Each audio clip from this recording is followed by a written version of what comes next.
मुझे यहाँ पे 5 साल हो चुके हैं। 2021 में मैंने यहाँ टीजीटी मैथमेटिक्स के पद पर ज्वाइन किया था।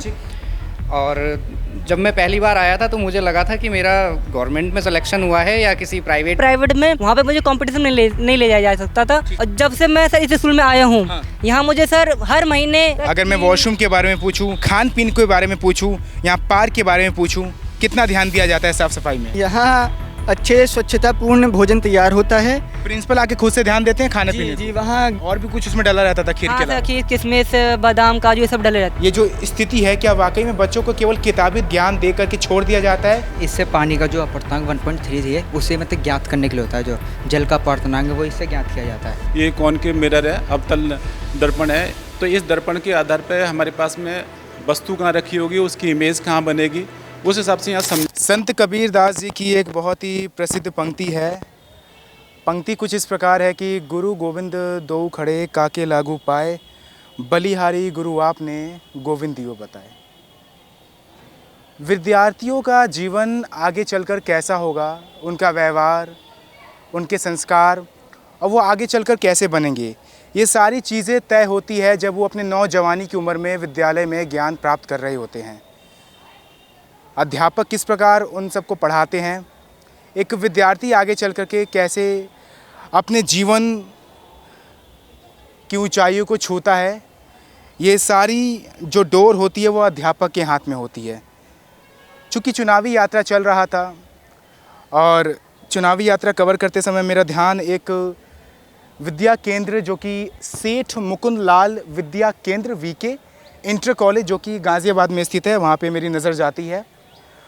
और हमने सोचा कि राजनीतिक मंच पे तो बहुत बार बातचीत हो गई है राजनेताओं से, लोगों से, क्यों ना आज कुछ नौजवान बच्चों से बातचीत की जाए, उनकी शिक्षा के बारे में, और जो स्थिति अभी उत्तर प्रदेश के विद्यालय में है बच्चों की, चाहे मैं वो स्वच्छता को लेकर के कहूँ, चाहे वो मैं हरे भरे पार्क को लेकर के कहूँ, चाहे वो मैं पढ़ाई को लेकर के कहूँ, चाहे वो मैं क्लासरूम की स्थिति को लेकर के कहूँ।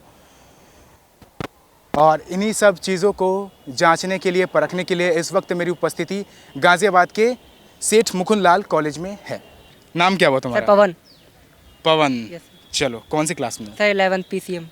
11 PCM में हो? Yes sir. अच्छा पवन, मुझे एक बात बताओ, जो सेठ मुकुंद लाल है, कब से पढ़ाई कर रहे हो यहाँ पे? सर यहाँ सर मैं 9th क्लास से पढ़ाई कर रहा हूँ सर। 9th क्लास में आ गए हो तुम? 9th क्लास से पढ़ाई कर रहे हो? Yes sir. यानी कि 9th 10th 11th, yes sir.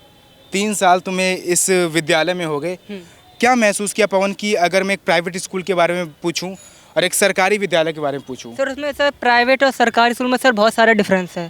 Sir पहली चीज़ तो सर प्राइवेट में क्या होता है, फीस सर ज़्यादा होती है, और एजुकेशनल सर वहाँ पे है, बस देखिए तो सर एजुकेशनल प्राइवेट में गवर्नमेंट दोनों सेम है, दोनों में सर NCERT फॉलो होती है, हमारे में भी NCERT सर, प्राइवेट में भी NCERT। बस सर क्या हो जाता है, वहाँ टीचर बच्चों पे ध्यान देते हैं बट उतना नहीं देते हैं। और सर गवर्नमेंट में क्या होता है सर कि टीचर ध्यान सर बच्चों प्रॉपर देते हैं। और सर पहली चीज़ सर मैंने इस स्कूल से ज्वाइन करा, मेरा सर मेन मोटो था कि सर मुझे NCC ज्वाइन करनी थी। और स्कूल में सर एक बात बढ़िया है कि इस स्कूल में सर NCC अवेलेबल है। अच्छा। यस सर, तो मैंने सर उसके लिए मैंने सर ये स्कूल ज्वाइन करा। और सर यहाँ के मुझे जितने भी टीचर मुझे मिले हैं उन्होंने सर मुझे पढ़ाया है, और सर उस अकॉर्डिंग लगता है कि सर यहाँ के टीचर बेस्ट हैं। और सर जब पहले मैं पुराने स्कूल में था प्राइवेट में, वहाँ पे मुझे कंपटीशन में नहीं ले जाया जा सकता था। और जब से मैं सर इस स्कूल में आया हूँ, यहाँ मुझे सर हर महीने कोई नए नए कंपटीशन में जाने का सर मौका मिल पाता है सर हमें। अच्छा। हाँ सर, प्राइवेट में सर ऐसा होता नहीं था, क्योंकि सर वहाँ पे क्या होता है कि बच्चे पहले फीस जमा करते हैं, तब उन बच्चों को सर ले जाया जाता है कंपटीशन में। और सर गवर्नमेंट में क्या होता है कि बच्चे के अंदर काबिलियत देखी जाती है, वो कितना उसके अंदर हुनर है कितना नहीं है, उसके अकॉर्डिंग उससे ले जाया जा सकता है। तो सर मैंने देखा है सर यहाँ बहुत सारे टीचर सर मुझे बहुत सारे नए कंपटीशन में ले गए हैं सर, मैंने वहाँ पार्टिसिपेट भी किया है सर, मैंने वहाँ विनिंग प्राइज सर गेन करा है सर। प्राइज भी जीते? Yes sir. नहीं, चूँकि पवन एक सवाल उठता है ना कि जो सरकारी स्कूल होते हैं वहाँ पे टीचर सोए रहते हैं, साफ सफाई उतनी ज़्यादा अच्छी नहीं होती है। सर ये मिथ है सर, मैंने अभी तक कंज्यूम करा सर, यहाँ पे ऐसा कोई टीचर नहीं है जो सर सोता हुआ दिखे या कोई फ़ोन चलाता हुआ दिखे सर।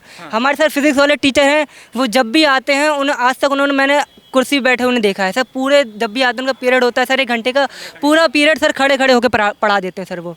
और सर और मैंने टीचर देखे, हमारे पीयूष सर हो गए, हमारे केमिस्ट्री वाले और हमारे सर फिजिक्स वाले टीचर हो गए, वो सर कभी कुर्सी पे बैठती नहीं है सर। वो ये मानो सर पूरा सब्जेक्ट 1 या 1.5 घंटा पूरा सब सर खड़े होकर ब्लैक बोर्ड पर सर पूरा एक्सप्लेन कर देते हैं। और सर वो पढ़ाई भी ऐसी करवाते हैं कि 11th-12th के मुताबिक नहीं करवाते, 11th-12th भी कराते हैं, साथ में हमारे जो कॉम्पिटेटिव एग्जाम की तैयारी होती है सर वो भी वो लोग लेके चलते हैं।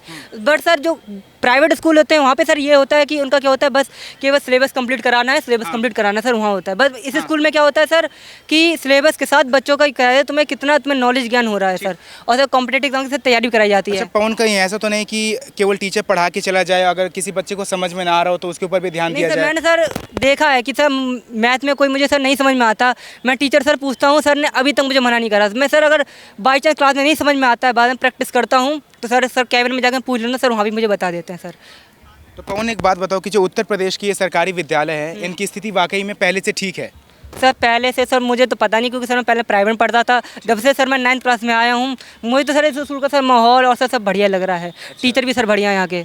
क्लीननेस के बारे में क्या कहोगे? सर, अगर मैं वॉशरूम के बारे में पूछूं, खान पीन के बारे में पूछूं, यहाँ पार्क के बारे में पूछूं, कितना ध्यान दिया जाता है साफ़ सफाई में? सर साफ़ सफाई में तो सर दिया ही आता है। आप तो सब जानते हो कि भारत देश में सर पोल्यूशन तो बढ़ ही रहा है सर। रोड में हो गया, घर पे हो, ग्राउंड में सर हर जगह कूड़ा फैल ही रहता है। स्कूल में सर ये होता है सर कोई किसी का कोई ध्यान नहीं होता है, तब सब लोग नहीं करता है। जब हम प्रिंसिपल सर से पूछते हैं तो बता देते हैं, तो सर वो साफ़ सफाई करवा देते हैं।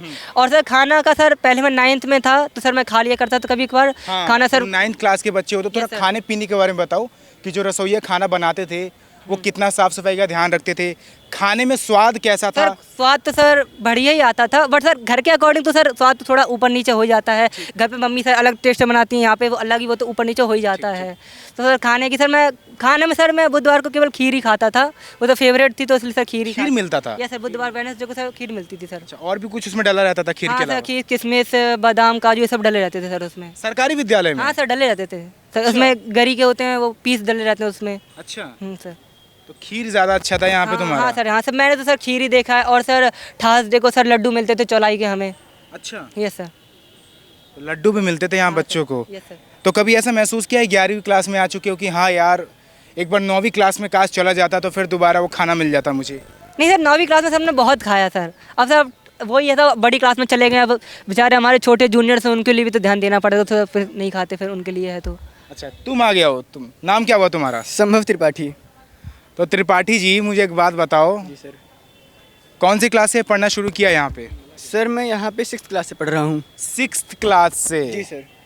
तो त्रिपाठी जी जी सर। खाना पीना कैसा था यहाँ का?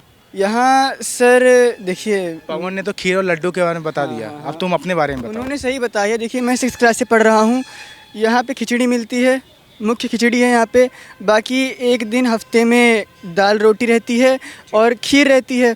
तो जो छोटे बच्चे हैं जिनके जो घर से नहीं ला पाते हैं वो यहाँ पे आके पाते हैं, और बाकी हमारे घर में रहता है कि हमारी माता द्वारा हमें दिया जाता है भोजन, तो सर हम अपना भोजन पाते हैं। अर्नव नाम बताया था? जी संभव। संभव। संभव। तो संभव जैसे चूंकि 6th क्लास से पढ़ते हुए आ रहे हो, जहाँ तक मुझे पता चला है कि हर दिन अलग अलग खाना मिलता है। एक दिन खिचड़ी, एक दिन दाल चावल, एक दिन खीर। जी जी। स्वादिष्ट बना रहता है या फिर बेस्वाद रहता है वो खाना? स्वाद ठीक है, मतलब अन्य स्थानों के अनुसार आप कह सकते हैं कि हाँ संतुष्ट है, संतुष्टिपूर्ण है, स्वाद है खाने में। घर वाला स्वाद आता है? घर वाला तो आपको कहीं नहीं मिलेगा, घर में मिलेगा। ये बात घर वाला स्वाद घर में मिलता है जो माँ का हाथ का होता है। बाकी यहाँ जो मिलता है हाँ संतुष्टिपूर्ण है, कह सकते हैं कि काम चला जा सकता है। चूँकि एक सवाल आता है ना कि देखिए घर में तो आपने खाना खा लिया, जी।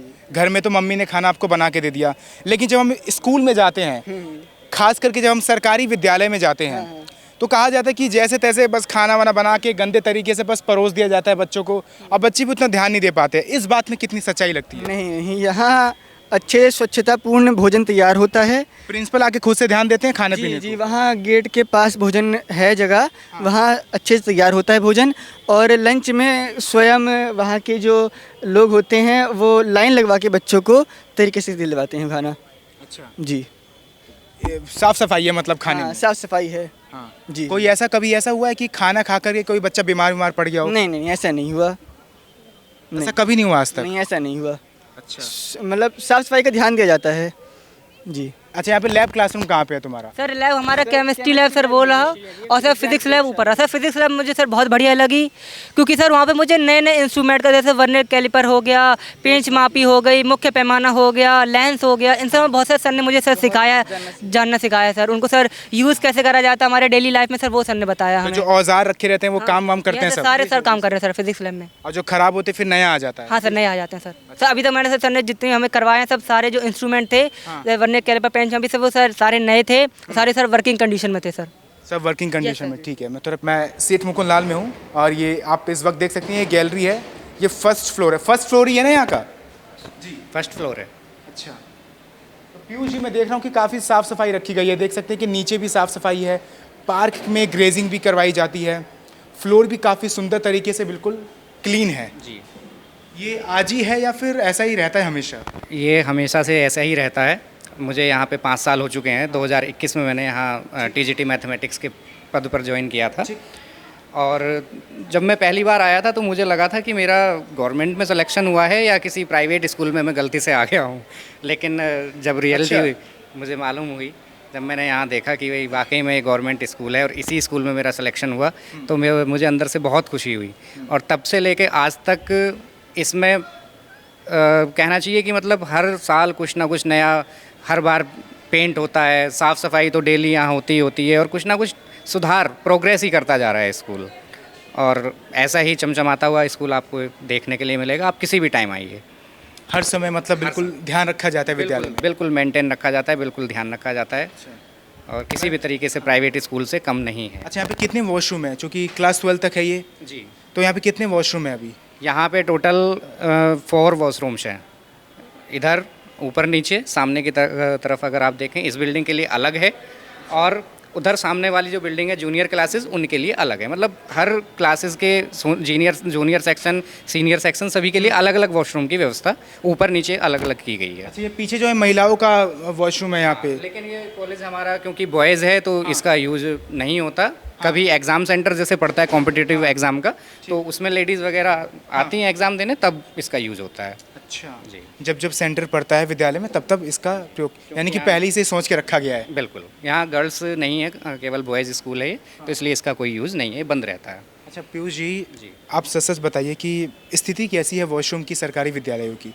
सरकारी विद्यालयों की वॉशरूम की स्थिति अच्छी है, और क्लीनिंग की हर टाइम व्यवस्था है। हमारे यहाँ 2 इसी पोस्ट पर सफाई करने के लिए नियुक्त किए गए हैं, और उनको अलग अलग काम, अलग अलग बिल्डिंग का सौंपा गया है, और वो अपने काम में इतने तत्पर रहते हैं कि कभी भी आप चले जाइएगा, आपको लगेगा ही नहीं कि हम किसी ऐसी जगह पे आ गए हैं। आपको लगेगा कि हम किसी प्राइवेट स्कूल के वॉशरूम में आए। मतलब अच्छा, मैं प्राइवेट नाम इसलिए ले रहा हूँ बार बार कि कंपैरिजन करने में जिससे आसानी रहे, क्योंकि ये हमारी मतलब लोगों की, बच्चों की, सबकी ऐसी अवधारणा बना चुके हैं सब कि प्राइवेट स्कूल में साफ़ सफाई ज़्यादा है, सरकारी स्कूल तो गंदे पड़े रहते हैं। तो मैं इस चीज़ को कहना चाहूँगा कि आके देखना चाहिए एक बार यहाँ। क्या कभी दुर्गंध जैसी भी स्थिति आई है वॉशरूम में? नहीं, ऐसा कुछ नहीं है, क्योंकि डेली क्लीनिंग होती है, सुबह शाम दोपहर 3 टाइम लगभग क्लीनिंग होती है, तो ऐसी कोई स्थिति यहाँ पे। पहले के मुताबिक, पहले जबकि चूँकि उत्तर प्रदेश में अभी योगी आदित्यनाथ है पीयूष जी, और पहले के मुताबिक और अब की सरकार के मुताबिक विद्यालयों में कितना फ़र्क नज़र आया है आप सभी को? मैं मानता हूँ कि सरकारों का फ़र्क इतना ज़्यादा मतलब पड़ता है, पर इतना ज़्यादा नहीं। यहाँ मेन टीचर्स का है। सरकारी स्कूल के टीचर्स कर्मठ थे, कर्मठ हैं, कर्मठ रहेंगे, और एक शिक्षक ही विद्यालय का निर्माण करता है। तो शिक्षक जैसा होगा, यहाँ के सभी शिक्षक, सरकारी विद्यालयों के सभी शिक्षक वेल एजुकेटेड, टैलेंटेड और एग्ज़ाम क्वालिफाई कर करके यहाँ पे आए हुए हैं। सभी सरकारी विद्यालयों में नियुक्तियाँ के लिए हम कह सकते हैं कि सरकार रिस्पॉन्सिबल है। तो अच्छा, यहाँ प्रयोगशाला कहाँ पे? थोड़ा चलिए हमें प्रयोगशाला दिखाइए। हम बिल्कुल रैंडम जाके देखना चाहते हैं कि बच्चे क्या कर रहे हैं और कैसी स्थिति है प्रयोगशाला की आपकी। यहाँ पे ब्लैक बोर्ड है, सेठ मुकुंद लाल ऊपर लिखा हुआ है, और काफ़ी फ्रीडम फाइटर्स की बात करूँ मैं, काफ़ी इतिहास के कुछ महान लोगों की तस्वीरें ऊपर लगाई गई हैं। भगत सिंह से लेकर के, चंद्रशेखर आज़ाद से लेकर के, अंबेडकर से लेकर के, एल्बर्ट आइंस्टाइन की बात करूं मैं, या फिर तमाम अन्य प्रसिद्ध लोगों की यहाँ पे तस्वीरें हैं, चाणक्य उधर जी। और यहाँ पे बच्चे आप देख सकते हैं कि किस तरीके से अपने काम में लगे हुए हैं। ये पढ़ाई वढ़ाई कर रहे हैं और मैं अभी प्रयोगशाला में मौजूद हूँ, विज्ञान प्रयोगशाला में, सेठ मुकुंद लाल विद्यालय के। और मैं इन बच्चों से अब जानकारी लूँगा कि प्रयोगशाला की स्थिति किस प्रकार से देखी जा रही है सरकारी स्कूलों में।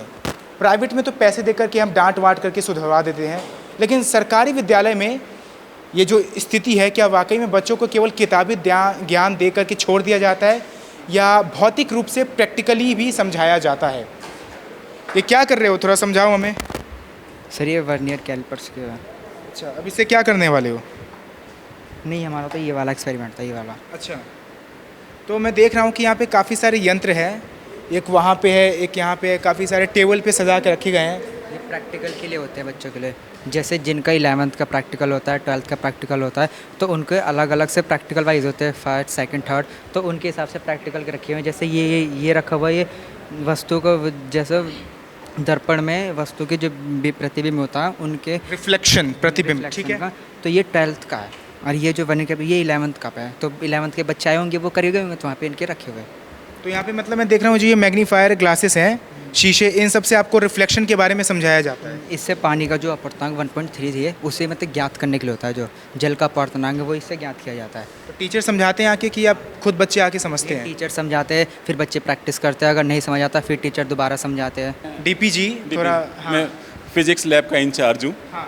और ये मेरे अंडर में ही रहते हैं और 11th-12th क्लास के प्रैक्टिकल यहाँ पे होते हैं। हाँ। तो 11th क्लास के लिए हमारे पास में 2 इंचार्ज हैं जो इसको प्रैक्टिकल कराते हैं। एक हमारे ऋतु रोहिला जी हैं, दूसरी हमारे अभिनंदन सर हैं और सत्येंद्र सर हैं। सब मिलके ये प्रैक्टिकल कराते हैं, मेरे सुपरविज़न में होता है। मैं 12th क्लास का प्रैक्टिकल कराता हूँ जो कि 7th-8th पीरियड में कराता हूँ। इनके साथ में मेरे सहयोग के लिए एक लड़का बच्चा है यहाँ पे, असिस्टेंट के रूप में बच्चा वो सहयोग करता है इंस्ट्रूमेंट देने के लिए, और उसी से सबसे ये बच्चे करते हैं। बच्चे प्रैक्टिकल पहले थ्योरी क्लास में इनको बताया जाता है, जैसे कि आपने ब्लैक बोर्ड पे देखा होगा चित्र बना हुआ है, ये यहाँ समझाया गया है कि ये प्रैक्टिकल कैसे होगा। कॉनकेव और कॉन्वेक्स के जो ये बनाए गए हैं, पास में ये कॉनकेव मिरर है, अवतल दर्पण है। तो इस दर्पण के आधार पर हमारे पास में वस्तु कहाँ रखी होगी, उसकी इमेज कहाँ बनेगी, उस हिसाब से यहाँ समझाने के बाद में इसको जब बच्चे समझ जाते हैं या थ्योरेटिकली क्लियर हो जाते हैं तो उसके बाद में प्रैक्टिकल यहाँ बच्चा करता है। पहले हम एक बार उन्हें करके दिखाते हैं सारे एक्सपेरिमेंट को, करने के बाद में फिर बच्चे से करवाते हैं, और जब तक वो कर नहीं लेता 2-3 बार 4 बार जब तक वो करके रीडिंग नहीं निकाल लेता है, सही उसका जो मेजरमेंट नहीं आ जाता है, सही मापन नहीं हो जाता है, जब तक उसको प्रैक्टिस का टाइम दिया जाता है। क्योंकि बच्चों और अध्यापकों के संबंध में एक जो सबसे बड़ी मुसीबत आती है टीचर्स के लिए, वो ये आती है कि 2-3 बार समझाने के बाद भी कुछ बच्चे होते हैं जिनके समझ में नहीं आता है। वैसी परिस्थितियों को आप सब कैसे संभालते हैं? उस स्थिति में हम क्या करते हैं, जैसे कुछ बच्चे ऐसे हैं तो एक बार समझाने में समझ में आ जाता है, कुछ बच्चों को 2-3 बार में समझ में नहीं आता है, तो उन बच्चों की जो 1-2 बार समझ गए हैं तो उनकी प्रैक्टिस कराने के लिए उन बच्चों की हेल्प ले लेते हैं। उन्हीं बच्चों से कहते हैं कि आप जो बच्चों को समझ में नहीं आया है थोड़ा उनकी भी हेल्प करिए, आपका उनका भी रिवीजन हो जाता है। उनके भी कोई डाउट होते हैं तो उनको हम क्लियर कर देते हैं, और हम उनके साथ रहते हैं एज ए मॉनिटर के रूप में, देखते रहते हैं कि कहीं गलती हो रही है तो उस गलती को सुधार दिया जाए। और जब तक समझाइए डीपी जी क्या है ये, थोड़ा हमें समझाइए, दर्शकों को ये जानना चाहते हैं। ये ऑप्टिकल बेंच है, ऑप्टिकल बेंच पे ये हमारे पास में ये अवतल दर्पण है। इस अवतल दर्पण की सहायता से हम इसकी फोकस दूरी का ज्ञात करेंगे। इसमें हमारे पास में ये वस्तु पिन है और ये प्रतिबिंब पिन है। इस वस्तु पिन का प्रतिबिंब इसमें उल्टा बनेगा, यहाँ पे जो उल्टा दिखाई देगा, उल्टा दिखाई देगा। जो प्रतिबिंब उल्टे बनते हैं वो वास्तविक प्रतिबिंब होते हैं, और जो प्रतिबिंब सीधे बनते हैं वो आभासी प्रतिबिंब होते हैं। तो इस को सेट करने के लिए, प्रतिबिंब उल्टा बनाने के लिए, एक्यूरेसी निकालने के लिए इस बेंच पे इनको हम आगे पीछे स्लाइड करते हैं, तीनों चीज़ों को स्लाइड करते हैं जब तक कि इस वस्तु पिन का प्रतिबिंब यहाँ पर उल्टा ना आ जाए। उल्टा आने के बाद में फिर हम इसका एक लंबन है, इसमें लंबन एरर होता है, उसको निकालने के लिए हम देखते हैं, जैसे मान लीजिए वस्तु ये आपका प्रतिबिंब यहाँ आ रहा है तो ये पिन है यहाँ पे, इसका प्रतिबिंब ऐसे बना हुआ है। जब एक आंख बंद करके हम दोनों को लेफ़्ट राइट में मूव करते हैं तो दोनों ये एक साथ मूव करने चाहिए। अगर एक साथ नहीं मूव करना है तो इसमें एक लंबन है, उसको दूर करने के लिए हम फिर से इसे थोड़ा सा आगे पीछे शिफ्ट करते हैं। शिफ्ट करने के बाद में वो लंबन दूर हो जाता है और दोनों पिन एक साथ चलती हैं। इस स्थिति में ये परफेक्ट स्थिति है। और फिर उसके बाद में हम यहाँ से इस दर्पण से वस्तु तक की दूरी काउंट कर लेते हैं, वो दूरी निकल के आती है यू के रूप में। और उसके बाद में दूसरा हम काउंट कर लेते हैं यहाँ से दर्पण से प्रतिबिंब की दूरी, वो वी के रूप में आती है। और फॉर्मूले के बेसिस पे 1/f = 1/v + 1/u के आधार पर हम इसकी फोकस दूरी ज्ञात कर लेते हैं गणना के द्वारा। आज इस वीडियो के माध्यम से आज डीपी जी ने एक क्लास तो यहीं ले ली है, और जो भी ये दर्शक देख रहे होंगे आज उनको कॉन्केव और कॉन्वेक्स के बारे में अच्छे से ज्ञान हो चुका होगा। चलिए, बहुत अच्छी बात है। मैं देख रहा हूँ कि बच्चों की स्ट्रेंथ काफ़ी कम है, ऐसा क्यों? नहीं, ये लास्ट पीरियड है, जो हमारा लास्ट पीरियड है। तो इस समय तक आज कावड़ यात्रा के बाद में स्कूल पहले दिन खुला हुआ है, तो कम बच्चे आए हैं। बहुत से बच्चे बहुत दूर दराज के रहने वाले हैं, वो जैसे खुला है तो नहीं आ पाए हैं। लेकिन अभी आज पहला दिन होने के बनाते स्ट्रेंथ थोड़ी सी कम है, लेकिन कल से फुल फ्लश सारे बच्चे आते हैं। अटेंडेंस 100% रहती है। एक आध दो बच्चा कोई बीमार रहता है तो उस आधार पे 1-2% की अटेंडेंस कमी रहती होगी। अदरवाइज़ मैं साइंस के बारे में, सब पूरे स्कूल के बारे में कहूँ, बच्चे रेगुलर रहते हैं, पढ़ाई रेगुलर होती है। स्ट्रेंथ क्या है क्लासरूम की, थोड़ा बताइए इसके बारे में। जैसे सेक्शन वाइज अलग अलग है। जब भी मैं कहूँ एवरेज अगर हम मैं कह दूँ तो करीब 50 से 60 बच्चे एवरेज के रूप में हर सेक्शन में हैं, और वो इतनी स्ट्रेंथ है बच्चे और रेगुलर आते हैं पढ़ाई में। सामने देख रहा हूँ कि स्टोर रूम है, थोड़ा क्या है इसके अंदर, थोड़ा समझाइए। ये स्टोर रूम है, हाँ। जो यहाँ पे एक्सपेरिमेंट कराए जाते हैं लैब में, उसका यहाँ पे जो इंस्ट्रूमेंट्स हैं वो रखे गए हैं स्टोर के रूप में। तो जो इंस्ट्रूमेंट्स यहाँ पे यूज़ करे जाते हैं, जो बच्चा प्रैक्टिकल करने वाला होता है उस इंस्ट्रूमेंट को यहाँ से इशू करते हैं, और बच्चा इशू करने के बाद में वो बच्चा उस पर एक्सपेरिमेंट करता है। एक्सपेरिमेंट करने के बाद में वो वापस कर देता है यहाँ पे आके वापस। तो ये वही इंस्ट्रूमेंट्स हैं यहाँ पे जो रखे गए हैं, और डिफरेंट इंस्ट्रूमेंट्स हैं। जैसे जैसे एक्सपेरिमेंट है इस तरीके से हम इस इंस्ट्रूमेंट का इस्तेमाल करते हैं। और ये होता ही है, लैब के साथ में एक स्टोर रूम होता है जहाँ पे हम इंस्ट्रूमेंट रखेंगे, क्योंकि अगर बाहर छोड़ देंगे तो बच्चे हो सकता है उसे ख़राब कर दें। तो उसे डैमेज को बचाने के लिए बच्चा जब वहाँ करता है एक्सपेरिमेंट, हमारे सुपरविजन में करता है, तो वहाँ उनके पास रहते हैं।